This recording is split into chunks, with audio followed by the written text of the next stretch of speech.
4절, 2절 말씀만 저희가 함께 봉독하도록 하겠습니다. 출애굽기 14장 13절, 14절 말씀입니다. 함께 봉독합니다.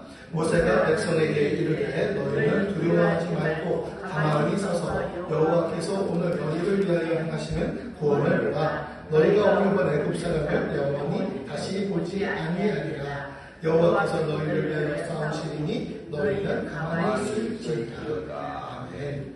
오늘 우리가 만날 장면은 이스라엘 역사에서 가장 역사적인 순간, 극적인 순간에 대해서 좀 우리가 말씀을 좀 나누고자 합니다.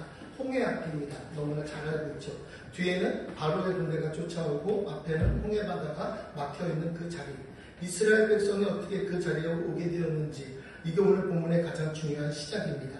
이스라엘 백성들이 홍해까지 오게 된 건 그냥 스스로 길을 잘못 들어서 홍해까지 온 게 아닙니다. 하나님이 인도하시는 길이었어요. 모든 여정들이 다 하나님이 인도하시는 길. 그런데 하나님이 인도하시는 길 끝에 가보니 지금 막힌 홍해바다가 기다리고 있습니다. 하나님이 인도하시면 항상 탁 트일 길이 열릴 것이다 라고 생각을 하고 걱정과 근심이 다 사라질 것이다. 나에게 아무 문제가 없을 것이다 라고 우리는 생각을 합니다. 그런데 오늘 본문 말씀은 좀 다릅니다. 하나님이 인도하시는 그 길이 막힌 홍해바다 앞에서 끝납니다. 뒤에는 군사가 쫓아오죠. 앞에는 바다가 막힙니다. 이 자리에 하나님이 인도하신 자리. 여러분 그런 고백이 나오겠냐고요. 이 자리가 하나님이 인도하신 자리다. 이 고백이 진짜 나오겠냐고요. 이 모습을 보면서 이 백성들이 어떻게 했느냐. 이 백성들이 어떻게 했는지 14장 10절 말씀에 보니까 이스라엘 자손들이 심히 두려워하여 여호와께 부르짖고, 심히 두려워했습니다. 마찬가지예요. 우리도 주의 일을 하면서 주님과 함께 더불어서 계속 생활하면서 왔는데 나도 모르게 지금 이 와본 길, 정말 이 길이 정말 가만히 보니 너무나 몸도 상하고 갑자기 마주한 그 일에 대하여 두렵습니다. 두려우니까 여호와께 지금 어떻게 해요? 부르짖습니다. 심히 두려워했어요. 여호와께 부르짖었습니다. 그런데 그 다음에 어떤 일이 벌어졌느냐? 10장 부르짖은 뒤에 11절 말씀에 보니까 같이 한번 볼까요? 그들이 또 모세에게 이르되 애굽에 매장지가 없어서 당신이 우리를 이끌어내어 광야에서 죽게 하느냐? 어찌하여 당신이 우리를 애굽에서 이끌어내어 우리에게 이같이 하느냐? 여러분 보세요. 처음에 이 두려움으로 인하여 부르짖습니다. 그 뒤에 나오는 게 원망이 나와요. 애굽에 매장지가 없어서 당신이 우리를 끌어내어서 이 광야에서 죽게 하느냐? 여러분 이 순서를 잘 보세요. 잘 보세요. 두려움이 왔습니다. 여호와께 부르짖었습니다. 그런데 그 부르짖음이 기도가 아니라 이제는 뭘로 바뀝니까? 원망으로 바뀌어요. 두려움이라는 것은요, 원망을 낳습니다. 두려움이 생겼을 때 기도하는 거 하나님 앞에 찾지요. 그 찾는 시간이 조금 길어지면 우리는 모든 것들을 원망으로 바꿔버려요. 두려울 때 하나님을 향해야 하는데 두려울 때 원망이 흘러나옵니다. 여러분 이게 저와 여러분의 진짜 모습이에요. 그때 모세가 하는 말씀이 뭐냐? 13절 말씀에 이야기합니다. 너희는 두려워하지 말라. 너희는 두려워하지 말라. 두려워하지 말라. 가만히 서서 오늘 여호와께서 너희에게 행하신 일들을 보아라. 그거예요. 가만히 서서. 여러분 이 명령이 얼마나 이상한지 우리 이해합니다. 뒤에는 군대가 쫓아오죠. 상식적으로 모든 일들에 대해서 가만히 있으면 안 돼요. 도망가야 돼요. 도망쳐야 합니다. 도망가야 할 길이 없다면 싸워야 합니다. 무언가를 해야 한다고요. 그런데 모세가 이야기하는데 뭐라고 하느냐? 두 번째 보니까 너희는 두려워하지 말고 가만히 서서 보라. 여러분 여기서 오늘 본문의 가장 중요한 단어인데 가만히라는 단어를 좀 보세요. 가만히. 13절 말씀에 보니까 가만히 서서라고 단어가 나오죠. 14절 말씀에도 보니까 가만히 있을지어다. 두 번이나 반복이 됩니다. 그런데 여러분 이게 한글로 표현을 해보니까 똑같은 단어처럼 보이는데요. 13절 말씀에 가만히라는 단어는 히브리어로 야차부라는 단어예요. 야차부. 야차부라는 단어는 그냥 굳건히 서다. 자리를 지키다. 흔들리지 말고 버텨라. 그 이야기예요. 13절에 이 가만히 두 번째 줄에 가만히 서 있는 단어는. 그리고 14절에 나오는 가만히라는 단어는 히브리어로 하라시라는 단어예요. 하라시. 조용히 있어라. 침묵하고 있어라. 입 닫아라. 그 말씀이에요. 두 단어가 전혀 다릅니다. 하나님이 두 가지를 동시에 명령을 하고 계시는 겁니다. 몸은 굳건히 서고 입은 조용히 닫아라. 지금 그 말씀이에요. 이게 왜 중요하냐? 백성들이 지금 무엇을 하고 있냐고요. 몸으로는 도망치려고 하고 있고요. 입으로는 원망하려고 합니다. 하나님이 말씀하세요. 몸을 세우고 입은 닫아라. 여러분 우리 크리스찬들이 해야 될 가장 중요한 단어예요. 몸을 세우고 입은 닫는 것. 여러분 오늘 이 두 명령이 우리에게 얼마나 필요한지 여러분 꼭 아셔야 됩니다. 위기가 오면 우리의 몸은 먼저 반응을 합니다. 도망가거나 주저앉거나 포기합니다. 그리고 우리의 입이 반응합니다. 원망하거나 한탄하거나 불평하거나. 하나님이 그 순간 정확하게 우리에게 말씀을 하고 계세요. 몸을 세워라, 야차고, 입을 닫아라, 하라시. 이 두 개를 분명하게 우리에게 이야기를 하십니다. 14절 말씀을 보니까 여호와께서 너희를 위하여 싸우시리니 너희는 가만히 있을지니라. 여호와께서 싸우신다는 거예요. 이게 핵심이에요. 이 전쟁은요, 이스라엘의 것이 아닙니다. 여호와의 거예요. 이스라엘이 해야 할 일은 싸우는 게 아니에요. 가만히 서서 입 닫고 보는 거예요.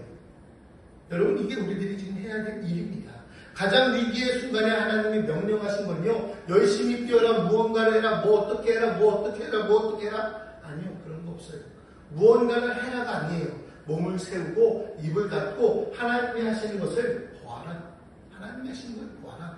그런데 오늘 본문 말씀에 또 하나의 충격적인 장면이 등장을 하는데 15절 말씀 여러분 같이 한번 좀 읽어볼게요. 여호와께서 모세에게 이르시되 너는 어찌하여 내게 부르짖느냐. 이스라엘 자손에게 명령하여 앞으로 나아가게 하고. 여러분 보세요. 하나님이 모세에게 또 묻습니다. 왜 내게 부르짖느냐. 모세도 하나님께 부르짖었습니다. 그 부르짖음에 하나님이 말씀하시는데 지금 뭐라고요?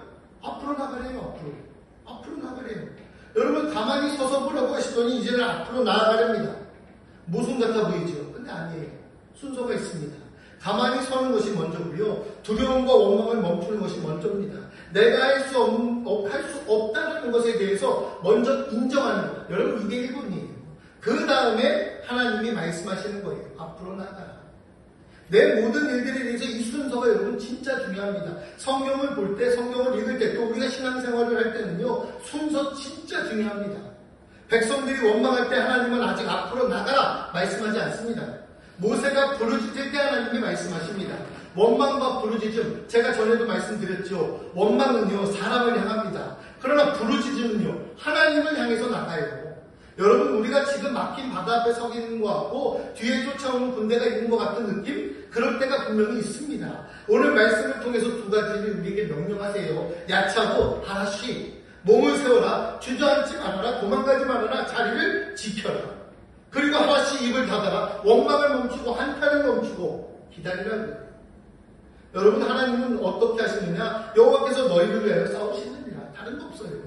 우리의 모든 상황들이 막혀있고 힘들고 어렵고 그 모든 일들에 대해서 정말 어떻게 해야 될지 모를 때 정말 모든 것이 자꾸만 퇴보되어지고 모든 것이 막혀있는 길을 맞이할 때마다 우리가 입술을 열어서 떠드는 것이 아니라 우리가 해야 할 일은 가만히 서서 입 닫고 하나님 앞에 부르짖는 거. 여러분 이게 중요한 일이에요. 근데 우리는 자꾸만 이 순서를 잊어버려요. 하나님께서 하신 일들에 대해서 하나님 앞에 맡겨야 되는데 그 맡긴 일들을 자꾸만 내가 입으로 실수하며 하나님께 영광 돌리는 일들을 자꾸만 가린다고요. 이 전쟁은 하나님의 것이라고요. 우리가 해결해야 할 문제? 아니요, 많지 않다니까요. 여러분이 싸워야 되는 거 아니에요. 하나님이 싸우신다고요. 오늘 우리가 재활치료를 통해서 모든 것들을 진행합니다. 예, 재활치료를 제가 받고 있지요. 우리들이 받고 있지요. 하지만 그 몸속에서 움직이는 모든 일들에 대한 놀라운 신비는요, 하나님께서 싸우시고 있어요.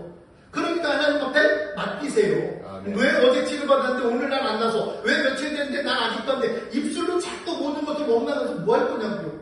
그 원망하는 이야기조차 하나님이 다 듣고 계시는데 하나님이 때가 되면 말씀하신다고요. 앞으로 나아가라고. 여러분 그럼 그때 나아가면 돼요. 왜 성급하게 내가 모든 것을 결정하고 내가 나가서 움직이냐고요. 가만히 서서 보는 것이 게으름이 아니에요. 포기가 아니에요. 지금 하나님이 일하실 자리를 내어드리는 거라고요. 우리가 병원에서 오늘 이 말씀이 우리에게 좀 깊이 들어왔으면 좋겠어요. 지금 막힌 바다가 앞에 있지요. 하나님이 인도하시는 길인데 왜 이런 자리에 와 있나 싶지요. 기억하세요. 하나님이 인도하신 길 끝에 막힌 바다가 있을 수 있어요. 그 막힌 바다가 끝이 아니라고요. 하나님이 지금 싸우시는 자리이시고 하나님이 영광 받으실 자리가 바로 지금 우리 IM저혈병원에서 치료받는 이 자리, 이 병실이라고요. 여러분 수요일 새벽 오늘 우리가 이 하루를 시작하는데 야차고 하나씩 이 두 가지 단어는 꼭 기억하세요. 자리를 지키고 몸을 세우고 주저앉지 마세요. 하나씩 입을 닫으시고 원망을 멈추시고 하나님과 싸우시는 것을 여러분 보도록 힘쓰고 애써보세요. 오늘 하루 살아갈 때 정말 하나님께서 오늘 나에게 이 모든 죄를 지키게 하실 능력을 더하여 주실 것이고 나의 입술을 닫고 원망을 멈출 때 하나님이 싸우시는 그 모습을 분명히 우리는 볼 줄로 믿습니다.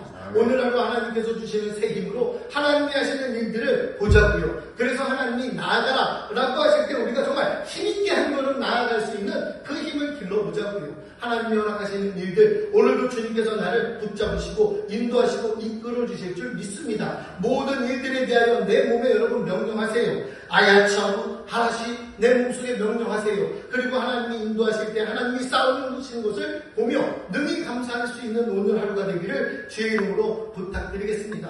모든 일들에 대하여 주님께서 말씀하시는 것이 뭐예요? 싸우시리니 하나님 여호와께서 너희를 싸우시리니 오늘 하루 주께서 싸우시며 승리하시는 하나님 그 이름을 높여 우리가 영광 돌리는 하루가 되길 주의 이름으로 부탁드리겠습니다. 하나님께서 주신 그 입술로 원망하고 저주하고 낙담하고 비판하고 비난하고 부정적인 것들 여러분 오늘은 그냥 버리세요. 내 입술에서 나오는 부정적인 이야기들은 그냥 다 버리세요. 그 부정적인 이야기로 세상 살아가는 거 아니에요.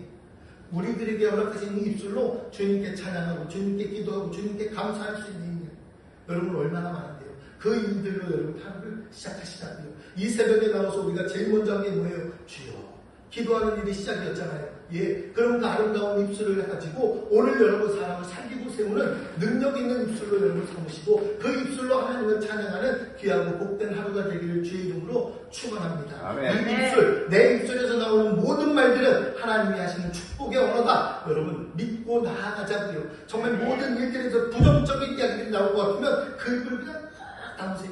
꾹 담으세요. 원망은 전염돼요. 원망은 전염돼요.